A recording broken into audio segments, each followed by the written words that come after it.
evening, everyone. Welcome to the meeting of the Lebanon Utility Service Board for Wednesday, August 21st, 2024. Let the record show that all board members are present tonight and that there was a working and executive session prior. Please stand for the Pledge of Allegiance. To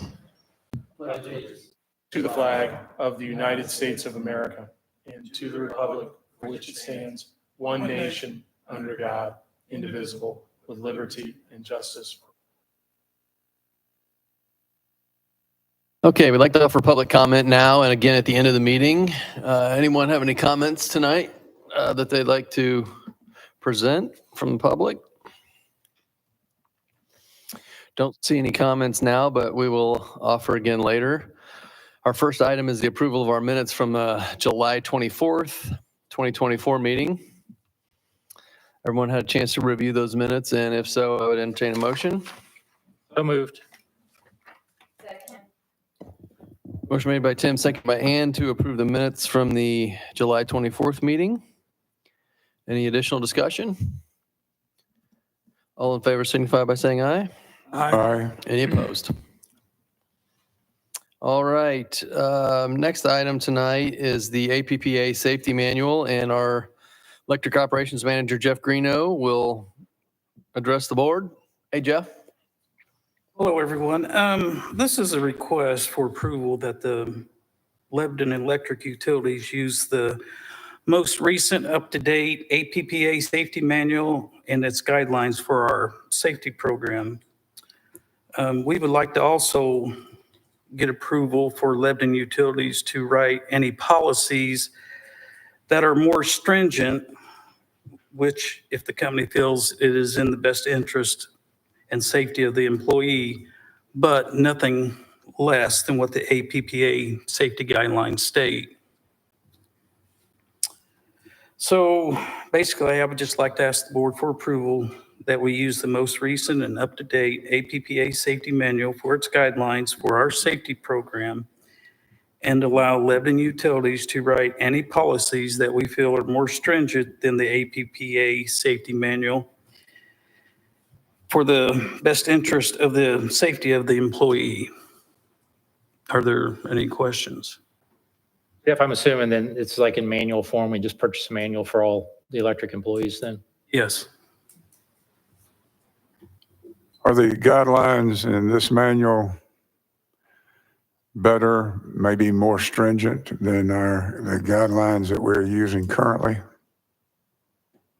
They are, currently, we don't have a up-to-date APPA safety manual, but that's why I'm bringing this to the board, that we get this approved, that we use the most current and up-to-date with all the new policies. And Jeff, let me add on to that. But right now we're using the 16th edition, which was approved in 2017, and APPA has Black & Veatch, an engineering firm, review them, and as lessons are learned in safety, they update them. And we've reviewed both manuals. The new one's better. There's just minor adjustments. So we did have a safety manual, and when it was last approved by the board, it was approved by the edition number. And what we want to do today is make it so we're approving the most up-to-date manual. So when the 2018 comes out, we're going to adopt that. And we're also going to make sure that if there's anything in the manual that we think locally we need to have a stronger procedure, we're going to implement that. But we're not going to do anything less than what national best practice says. Is that fair, Jeff? Or, yes. Okay. I think from the safety standpoint, the acronym BASM applies best available safety manual is what we need to have available for our folks. This is it. Okay. All right. Any other questions for Jeff on the APPA manual? I would entertain a motion to approve. I move to approve using the most recent up-to-date APPA safety manual for its guidelines for our safety program and allow Lebanon Utilities to write any policies that are a bit more stringent than the APPA safety manual if we feel it is in the best interest of the safety of our employees. Second. Motion made by Tim, seconded by Bill to approve the use of the most recent and up-to-date APPA safety manual. Any additional discussion or questions for Jeff? All in favor signify by saying aye. Aye. Aye. Any opposed?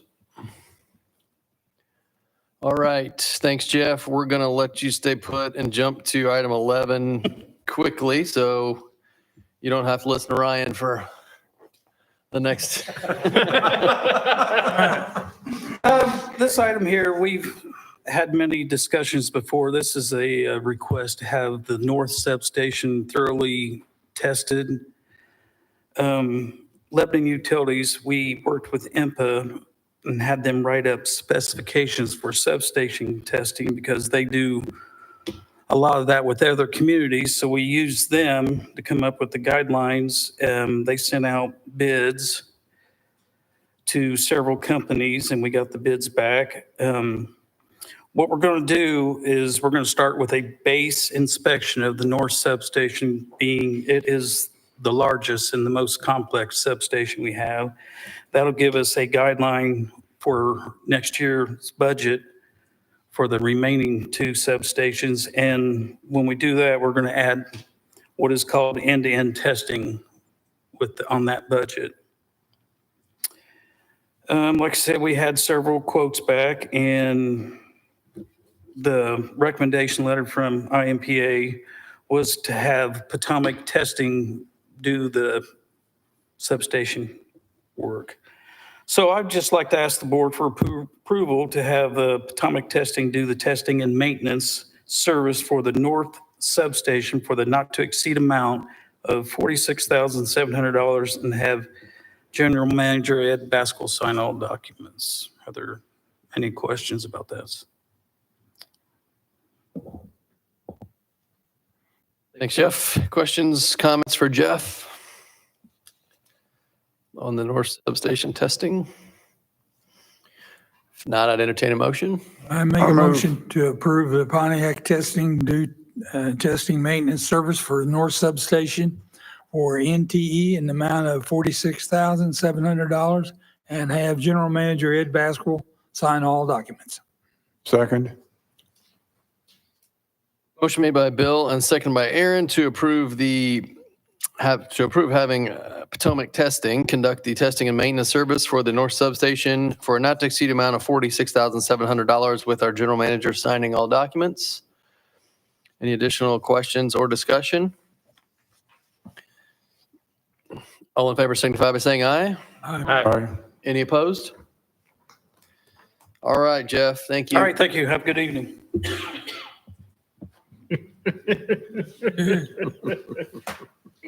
Okay, our next item, we'll jump back to number 6 here is the LEAP financing and rate analysis. It's an action item, and believe that Ed and Scott Miller here from Baker Tilly will go through this for us tonight. Hey, Scott. Yeah, I'll just briefly introduce Scott that we're looking to do a rate just for the LEAP area. This is not going to be anything that affects any existing ratepayers. This is just for future planning purposes. And with that, I'll turn it over to Scott. Thank you. As you know, we've been under agreement to do some of the preliminary analysis. As we talked about in the work session before this, things are going to start moving really quickly so that we can get to providing water in 2027. So the agreement that I've submitted, or the scope of work that I've submitted, is to do the rate design and analysis for water and wastewater for the LEAP area, and then also the initial bond financings with the state revolving fund for water and wastewater, with the goal, at least on the water side, of trying to get to a rate in place and a closing with SRF by November of this year. Wastewater is a little bit behind that, but that's where we're at. And so the agreement is to do that work for you here over the next few months.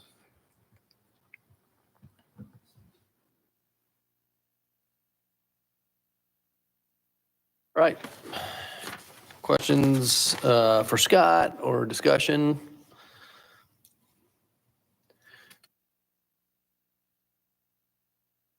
I guess I'll add that from our we had a working session, and this has been kind of quick, but we don't have the exact amount. Scott is just going to bill what it costs, but we have a not to exceed amount Yeah, of 200,000. Yeah, it's a time and expense contract, so whatever we put into it, up to 200,000 is the soft cap on it right now. If we get close to that, we'll come back.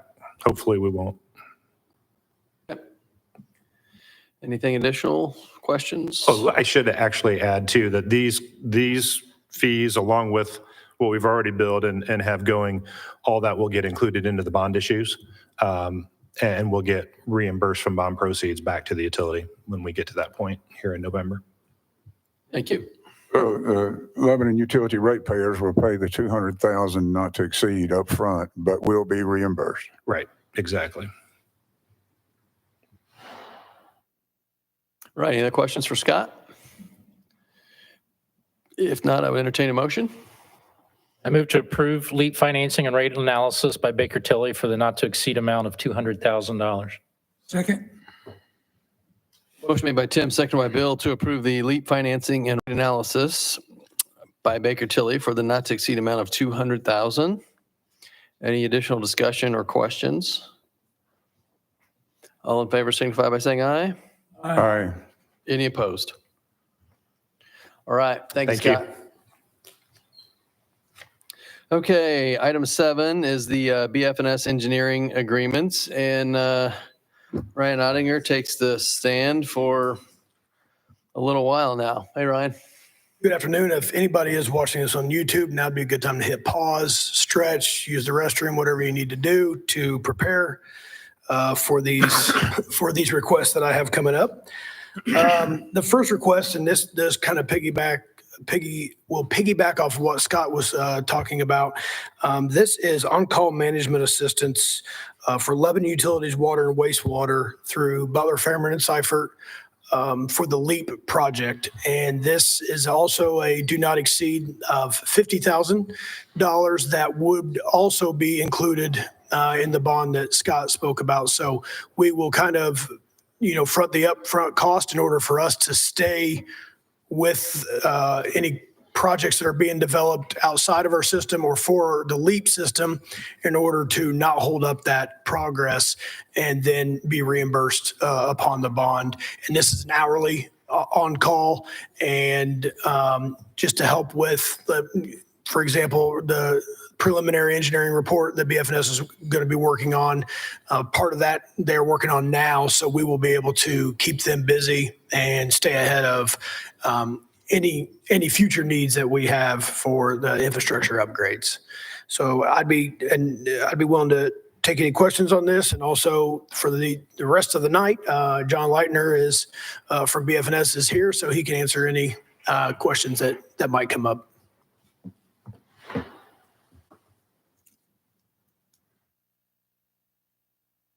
All right, looks like we've got several motions here. Is that right? Do them separately and satisfies the requirements. All right, so the first one here would be the 2024 on-call program management assistance for LEAP.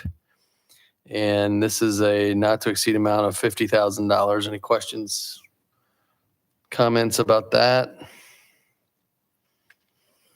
I would entertain a motion for that specific item. I make a motion for the 2024 on-call program management assistance for LEAP in the amount not to exceed $50,000. Second. Motion made by Bill, seconded by Ann to approve the 2024 on-call program management assistance for LEAP from BF&S for an amount not to exceed $50,000. Questions, discussion? All in favor signify by saying aye. Aye. Any opposed? All right. You want me to go ahead and just go through them, or? Yeah, do you want me to just keep Yeah. just grinding through the BF&S agreements? Yeah, let's do that. Okay. And then, yeah. Yeah, that's fine. This agreement is for a 3-year approval of a water and wastewater build, operate, transfer program management from BF&S. What this will do will allow us to, we can send out qualification-based requests similar to what we do individually on every single project, large project or medium-sized project that we have. And we can have contractors submit their qualifications and then help streamline the internal process on the selection of a contractor for not our real large projects, but some of our smaller projects.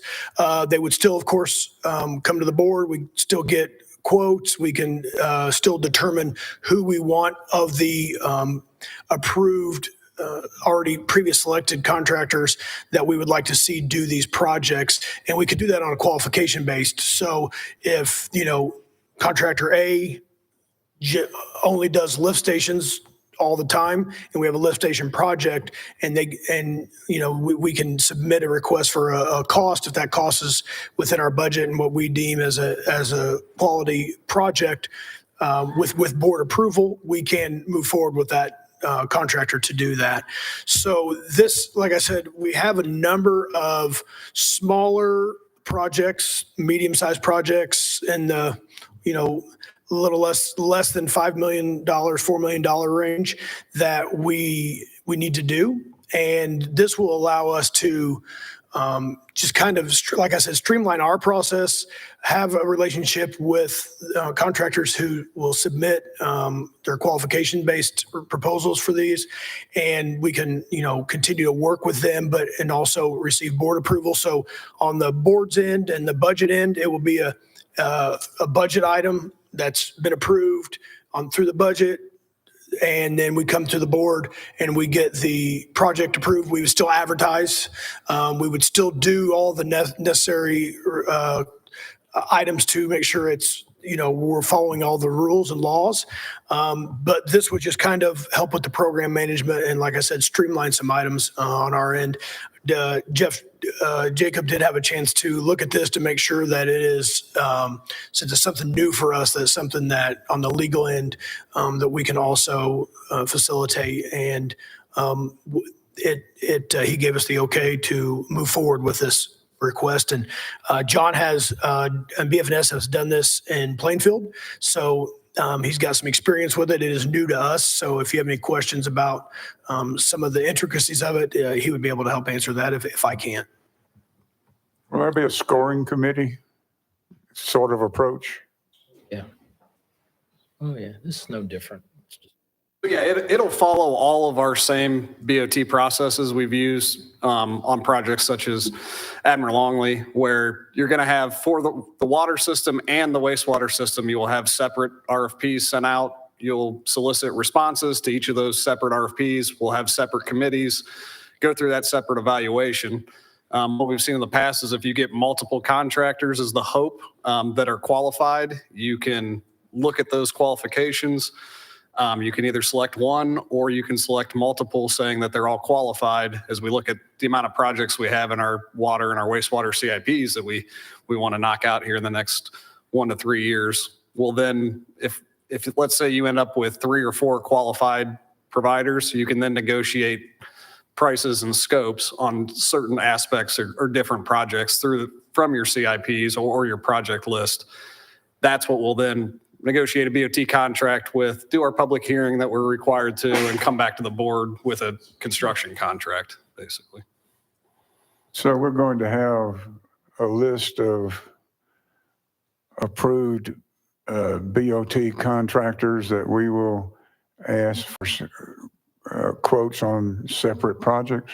Not necessarily. What it'll be is a qualifications based. They'll need to submit on the RFP for the BOT. John, what we're doing is we're just trying to get ahead of the game, right? Instead of Correct. every project coming here asking for money so that we can solicit, we're just Correct.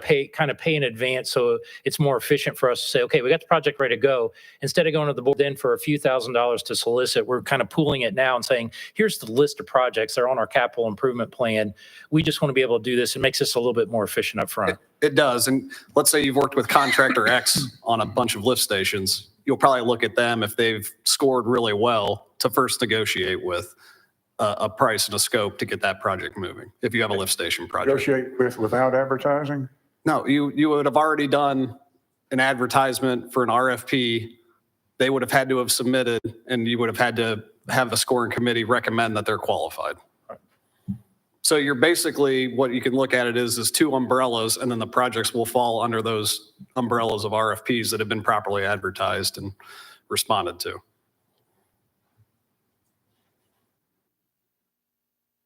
Jeff Jacob, our legal counsel, you have looked at this very carefully. Yes, John and I have talked about this extensively. I think this is a pretty innovative and effective way to be efficient.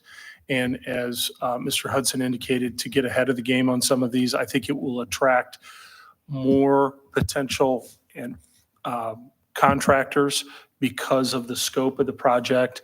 And I think in theory, John's thought is that with some of the material costs, that we will be able to pivot a little bit more quickly and take advantage of price fluctuation. So I'm comfortable with it. I know it's been done other places, which is not always an indicator of that it's appropriate.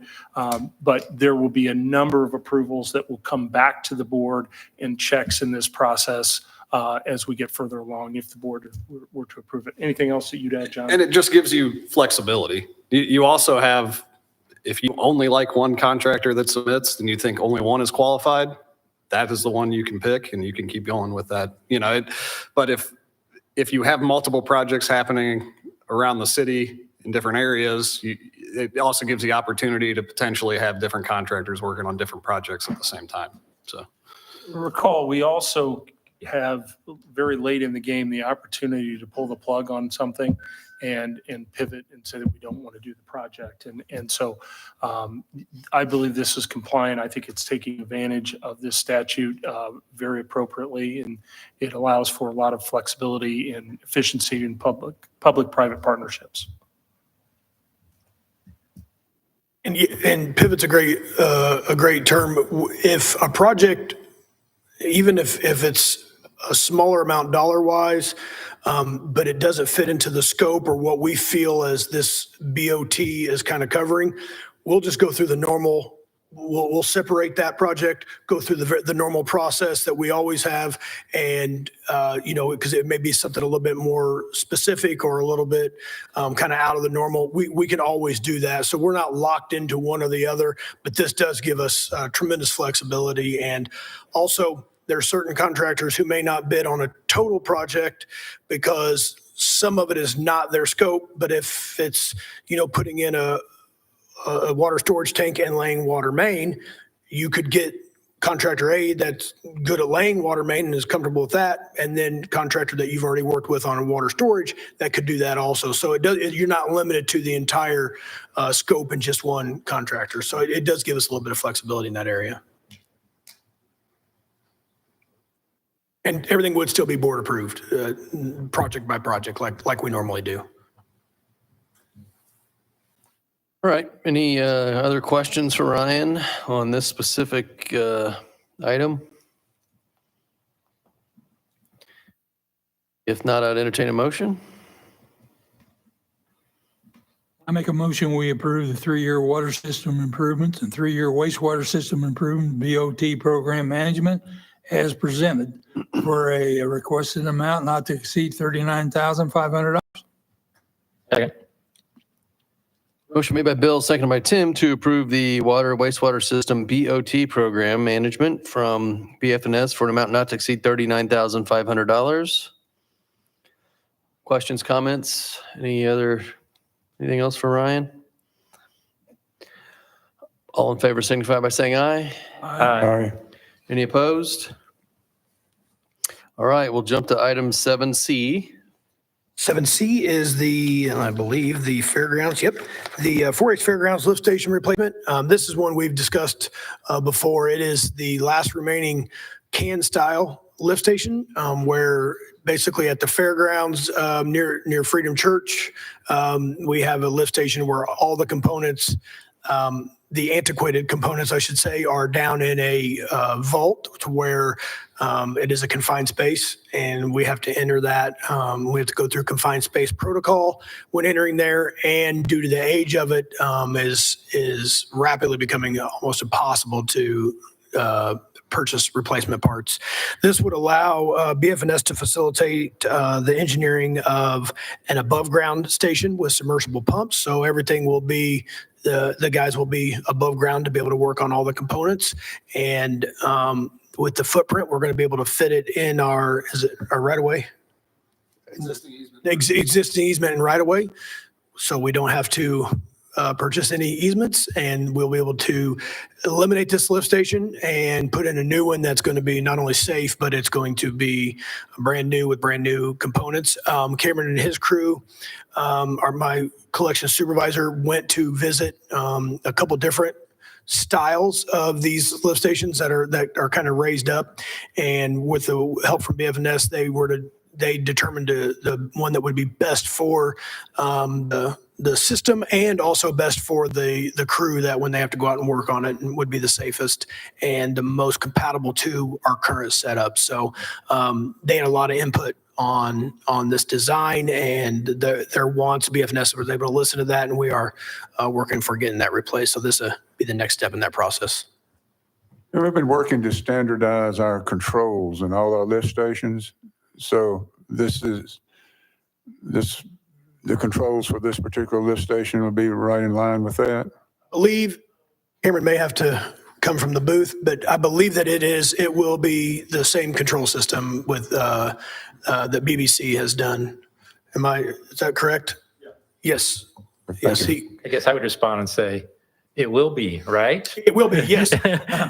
That's what I want. I just want to make sure that was what was relayed in the meetings, because that's the way I understood it. So, but I didn't want to speak out of turn. So yes, it will be the compatible controls that we have installed in some of the other lift stations.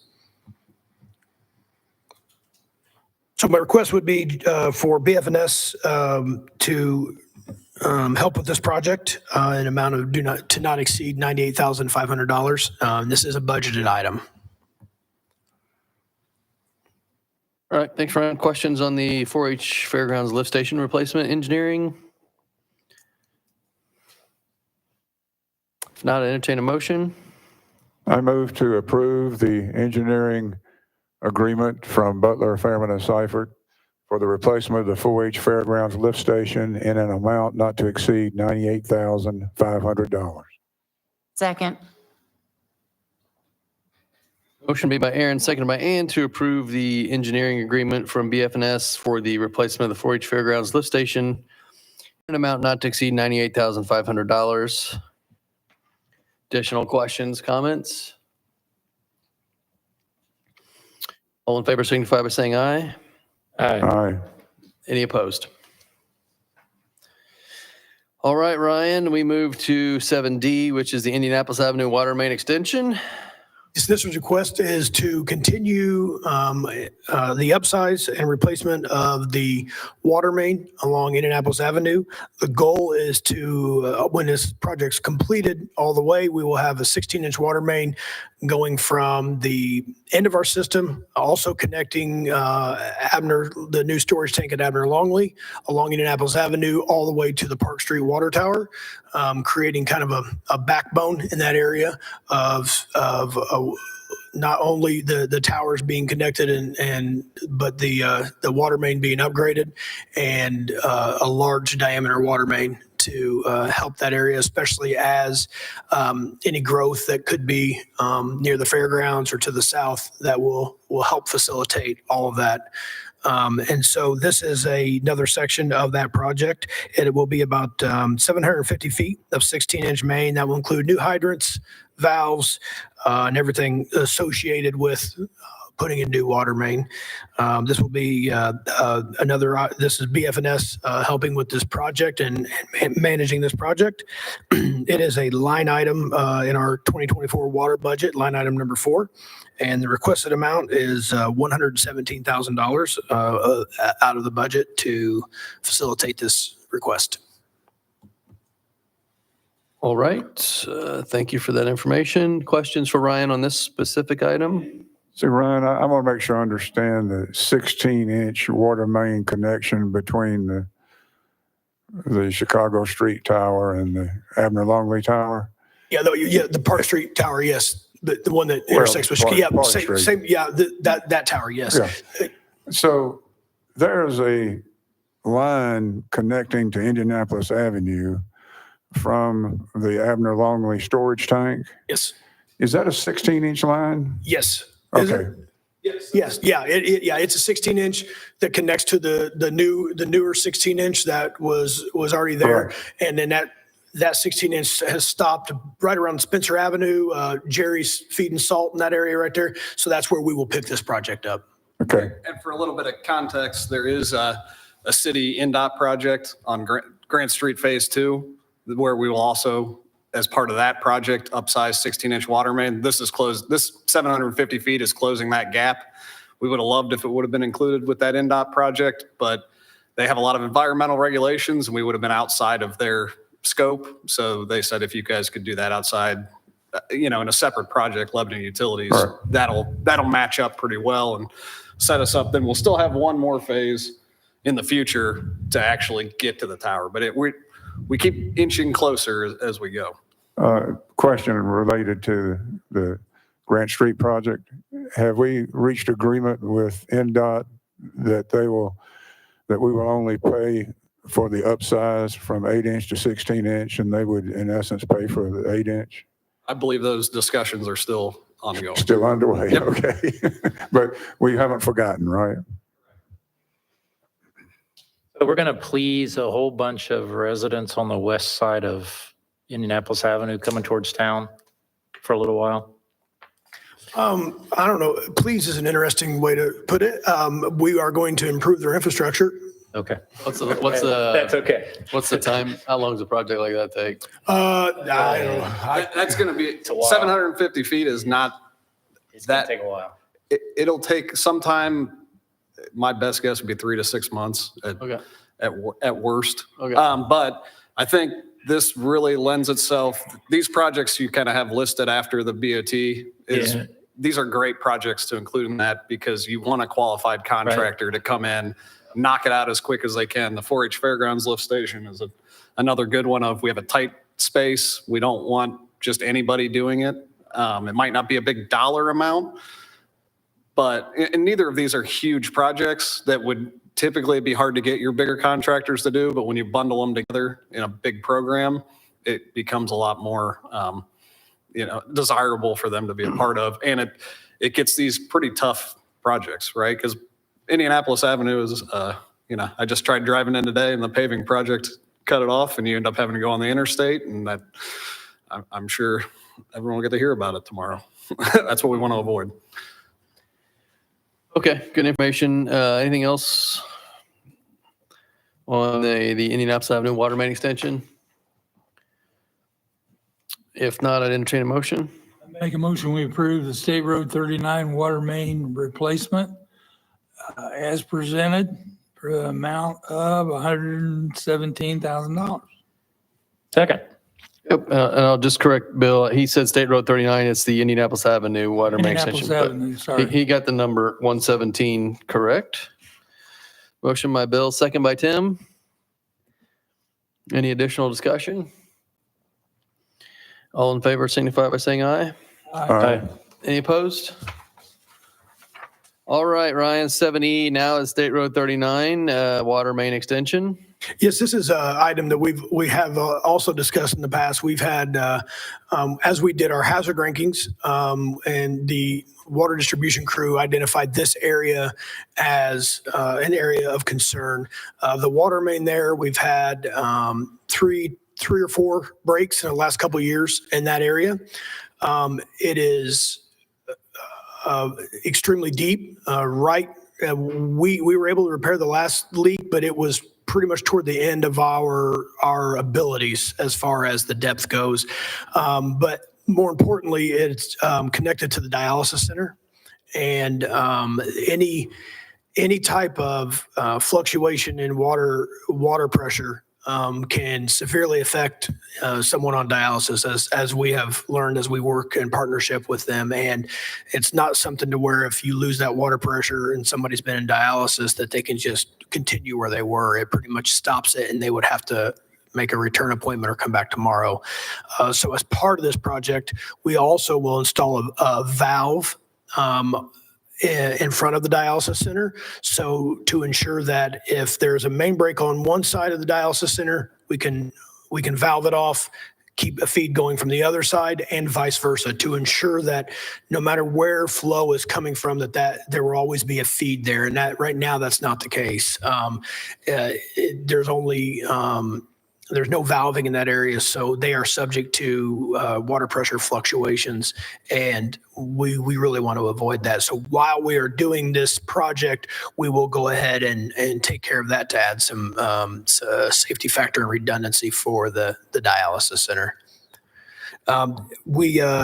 This will be about 600 feet. Right now, that the water main is in State Road 39, so we do have to take up a lane anytime we do any repairs.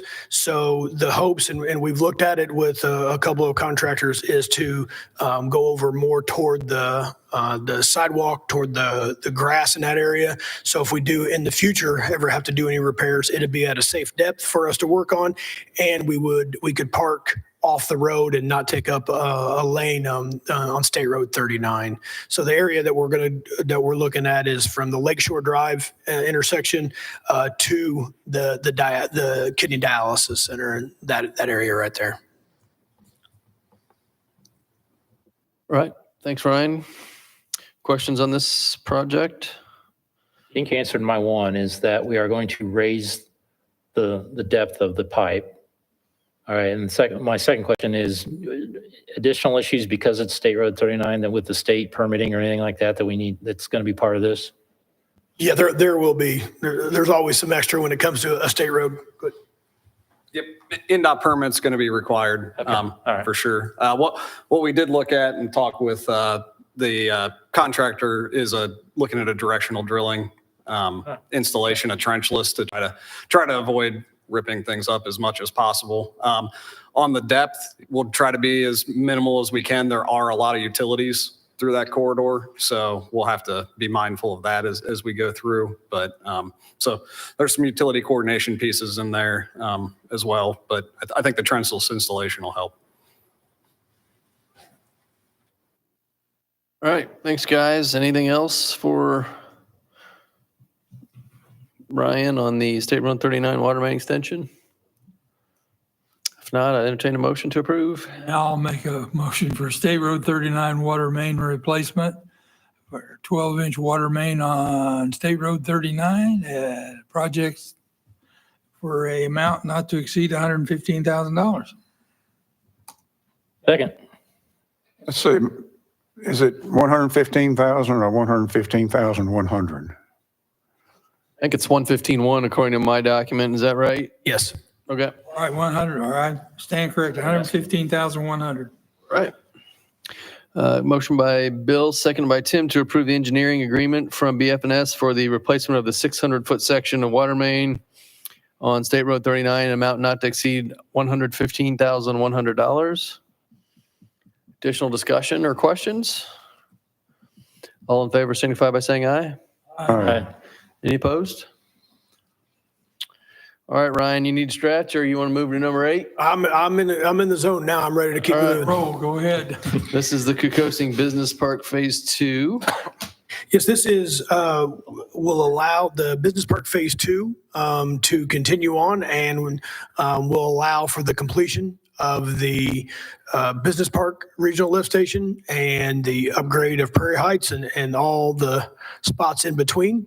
And, Kukosing is moving at a great pace right now. And I think we have everything secured for them to be able to complete this. And this would allow for the rest of that project. They did come in with their final price, and it's actually a little bit less than their original guaranteed maximum price, which is great.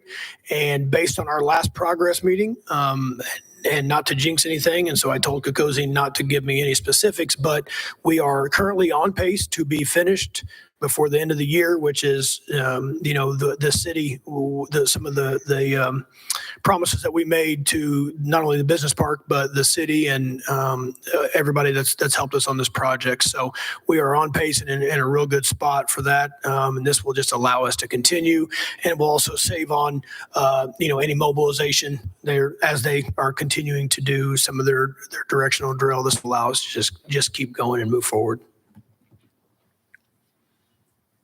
All right. Good information. Anything else for Ryan on the Kokosing Business Park Phase 2?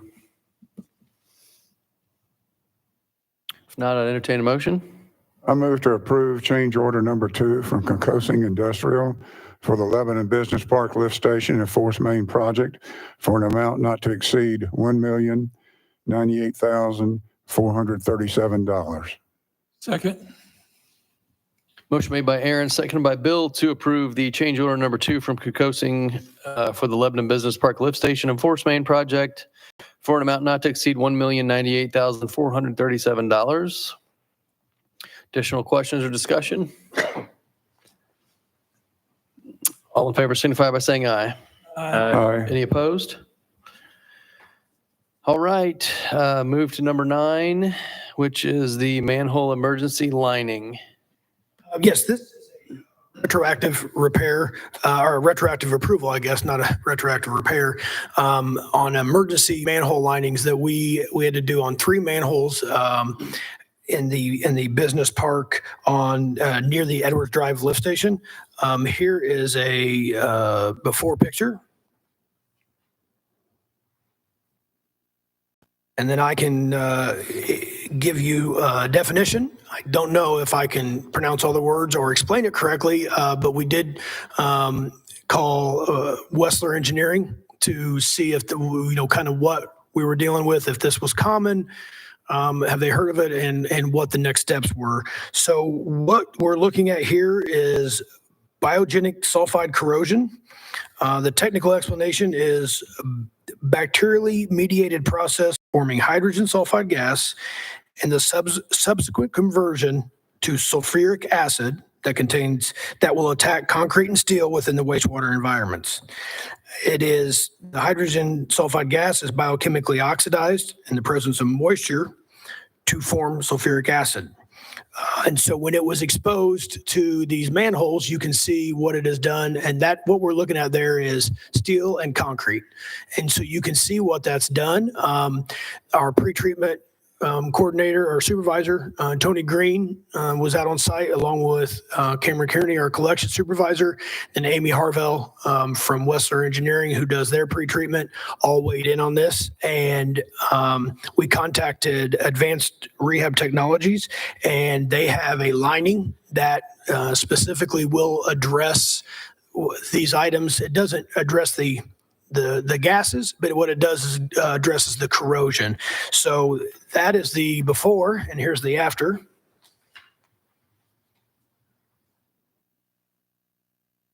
And based on, and I don't know, it's probably patent pending on this, so I don't know exactly what goes into this, but this is almost an epoxy style lining that they have installed, that it took care of any corrosion that we had, and it was able to build that back up. And then here's another picture. You can see they put the new steel ladder plates in there and basically clean this all up. And we did this on 3 manholes, and they were able to come out. This is emergency repair, and the total, let me get this back here. The total cost on that was $19,700. And, I did discuss this with Ed and make sure that this is something that, we were comfortable with going ahead and giving the approval and then coming for retroactive approval. We like to try to avoid that, but with the corrosion in those manholes, we didn't want to wait any longer once we discovered it. And I talked to Tony Green on the wastewater treatment plant side, and he has no concerns with they did testing, and the wastewater itself is not affected by this.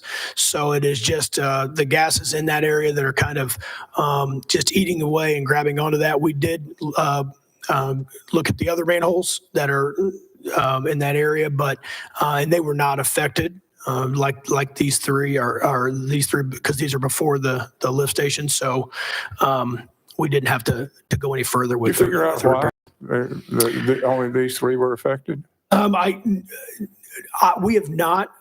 We are looking into that. We're working with some of the businesses in that area to see if it is their part of their process or if any of their process has changed. But as of right now, we don't know exactly why, but we do know that it hasn't affected the type of wastewater that we're receiving, so it's not going to disrupt the operation of the plant, kill the bugs or anything like that. And so we're kind of actively working on that, but I don't believe we have a solution yet that we can pinpoint. How often are these manholes opened? Cameron might come out and answer that question.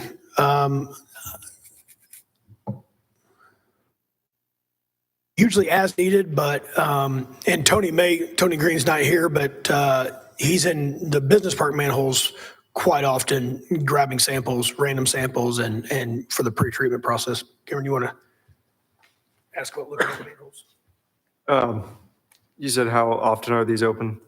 It's like Ryan stated, as needed. More so if we get an issue at a manhole or lift station, we visit them more often to keep up with them to make sure the issue isn't reoccurring. Tony Green's probably at those manholes more than we are for sampling purposes.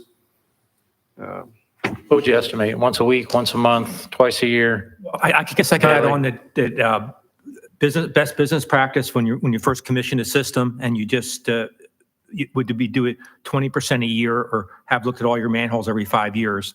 After that, 20% a year might be excessive. What ends up happening is you have the manholes that are problems, like maybe these ones, and Cameron probably has a list of places he visits when there's potential for overflows and potential for problems. And I would also add that I don't know about these particular manholes, what time will tell, but I've seen hydrogen sulfide corrosion in other systems where you have either low flow areas or little dips in the pipe where what happens is when the sewage sits a long time, it develops the gases and they accumulate. You can't always tell where the gas is going to accumulate. It's an elevation thing.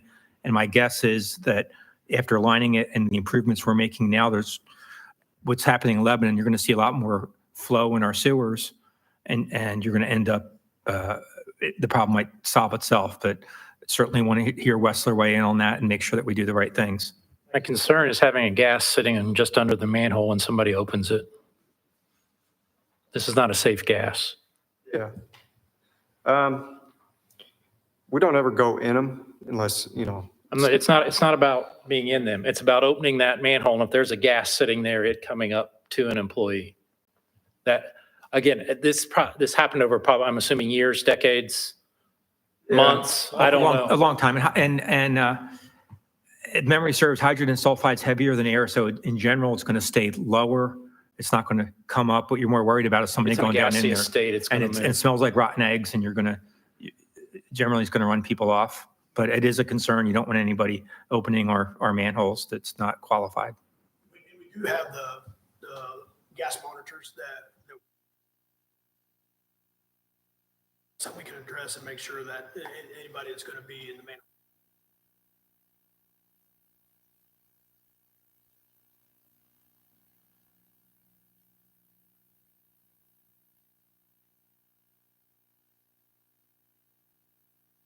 It's not a safe gas. We need to think through what that is in your worst case scenario.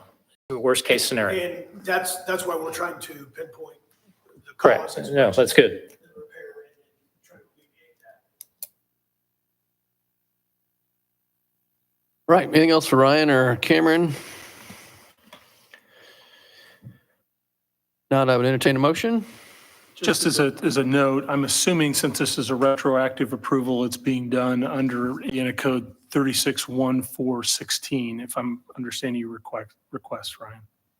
I don't know that code, but I think Yeah. you are understanding my request for retroactive approval. Yeah, that's in the motion, so we're.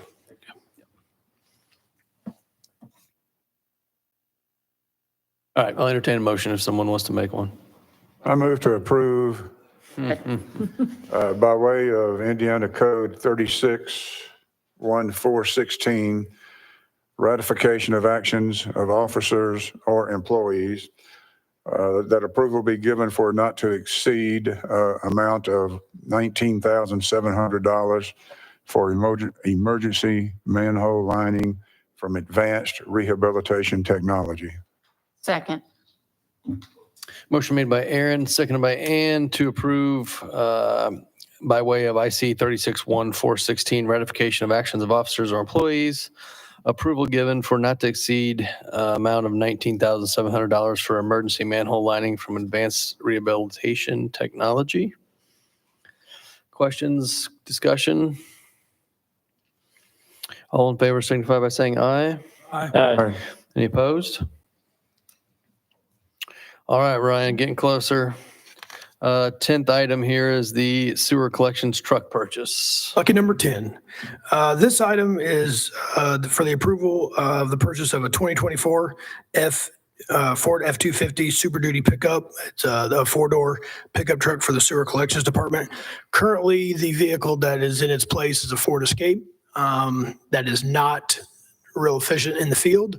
And is 10 years old.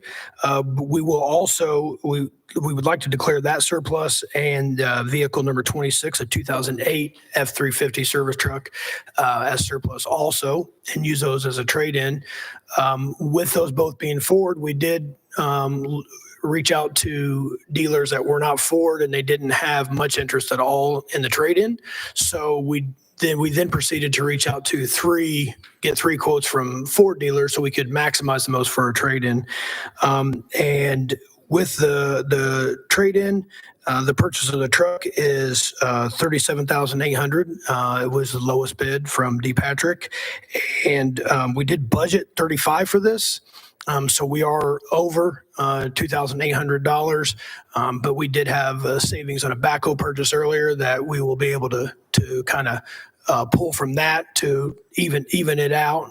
Got pretty close on the budget in November, but a few things have gone up in price since November, so I don't feel too bad about it. And that'll give the crew a four-door, four-wheel drive service truck for out in the field and be able to put all the tools and everything that we want on it and be much more efficient than the Ford Escape or the 2008 F-350. Ryan, was this, so was the total purchase price around 52,000 minus the 15 for the 37, that correct? Yeah, so Okay. the purchase price is $55,995, and then $15,000 for the two vehicles for trade-in, and then that brings the total to $37,800 after trade-in. All right, so there's probably a little tax and different things on that 55, is that right? I'm guessing, because that was, unless I heard the numbers wrong, it's. I'm so. Also a little bit of a dealer discount too, wasn't there? Yeah, so after the rebates and everything, I apologize if the rebates selling price including rebates was 52. I apologize, and then the trade-in brought that down even further. Good deal. All right, questions for Ryan on this vehicle purchase? If not, I'd entertain a motion. I move to approve the declaring vehicle number 26 and vehicle number 24 as surplus with the trade-in price of $15,000 to be applied to the purchase of a 2024 Ford F-250 from D. Patrick Ford for an amount not to exceed $37,800 after trade-in. Second. Motion made by Ann, seconded by Tim to approve the declaring of two vehicles, 26 and 24 as surplus, trading them in for $15,000, applying that to the purchase of the 24 Ford F-250 with a not to exceed amount of $37,800 after the trade. Additional questions or discussion? All in favor signify by saying aye. Aye. Any opposed? All right. Thanks, Ryan, for all your work. Thanks, everyone. All right, item 11, Jeff Greeno covered that earlier, so we'll jump to 12, which is the approval of the claims, payrolls, and transfers for August 7th, 2024. Everyone had a chance to review those claims, and if so, I'd entertain a motion. Make a motion, we approve the claims for 8/21/2024. Yeah, we'll go ahead and approve 8/7 first because we Okay. that was we missed a meeting, so. I make a motion, we approve the claims and transfers for 8/7/2024. Second. Motion made by Bill, seconded by Ann to approve the claims, payrolls, and transfers dated August 7th, 2024. So I'm going ahead and, in case the State Board of Accounts might want to be sure, we'll put in the amount. It's $3,130,793.16 for claims and payroll, and $7,065,343.31 for transfers. Thank you. All right, we have a motion by Bill, second by Ann. Any additional questions? All in favor signify by saying aye. Aye. Any opposed? All right, now we'll jump to approval of the claims for August 21st, 2024. Everyone reviewed those items, and if so, I'd entertain a motion. I move to approve the claims, payroll, and transfers dated August 21st, 2024 in the amount of $1,291,720.87 for claims and payroll and $8,808,409.91 for transfers. Second. Motion made by Tim, seconded by Bill to approve the claims, payrolls, and transfers dated August 21st, 2024. Additional questions? All in favor signify by saying aye. Aye. Aye. Any opposed? Okay, we will move to any other business that comes to the board. Anyone from the board have anything else they'd like to discuss tonight? I do, Right. if I may. As the board is aware, Realty Link LLC and IN Lebanon John Shaw LLC filed suit some months ago against the City of Lebanon, City Council, Utility Service Board, as well as the mayor and City Council personally. There have been some efforts to attempt to resolve the litigation that have not happened, and the utility needs to appear in the litigation and respond. I would recommend that the board approve a motion allowing Chairman Neil Taylor to enter in, on behalf of the Utility Service Board, enter into a joint representation agreement with Dinsmore and Scholl in order to represent the Utility Service Board in the litigation, subject to legal and general manager review. All right, is that a motion that we want to make tonight? Or is that something that we are, Would be the request to make that motion this evening. any questions for Jeff, comments, discussion? Dinsmore is the existing legal counsel for the city, correct? That is correct. And in essence, what we're asking is that the attorneys that have, that are appearing on behalf of the city, mayor, city council, for efficiency purposes, also appear on behalf of the Utility Service Board. And as mentioned in our executive session, that is a revocable position, meaning we could withdraw that approval at any time.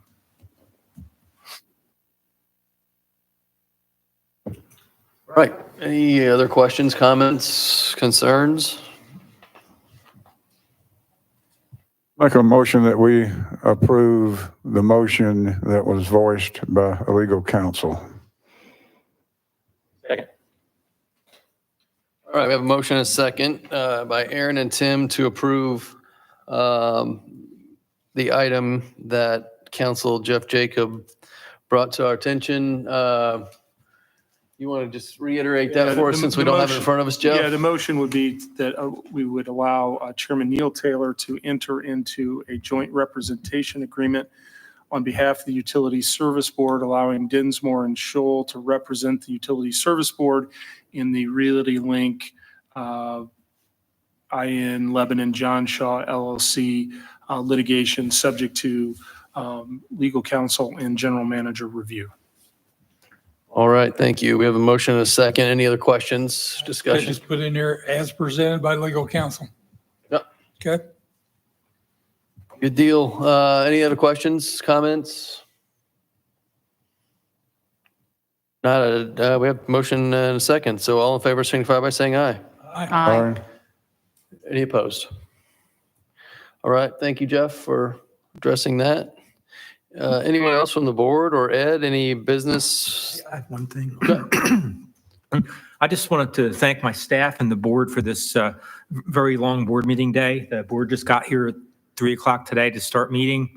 There was a lot of work that went into this meeting by Sandra Morgan and our administrative staff. Ryan, gosh, he was on his feet talking for what seemed like hours. I just want to say it's very much appreciated. And sometimes we have these long meetings just due to scheduling, because our last meeting, we approved 2 sets of claims. So more or less, this was a catch-up meeting for last meeting, plus an awful lot of business going on. So kudos to everyone, and I encourage people to look at their schedules going forward, because with holidays coming up, there may be a meeting we have to shift to accommodate people's schedules. So, but I just wanted to put a big thank you out there for everybody. Thank you, Ed. Appreciate that. Anybody else have anything tonight? Okay, we'll offer public comment again for anyone who'd like to do so. Ed, you aware of any comments across your desk from the public? I have one public in the audience I don't know. So did you have any comments? Okay. All right. If there's nothing further, looks like we're scheduled to meet the 4th of September at 5 p.m. And if there's nothing else, I'll entertain a motion to adjourn. I make a motion, we adjourn. Second. Motion by Bill, a couple of seconds by Ann and Tim. All in favor? Aye. Aye. Any opposed? All right. Thanks, everyone. We stand adjourned.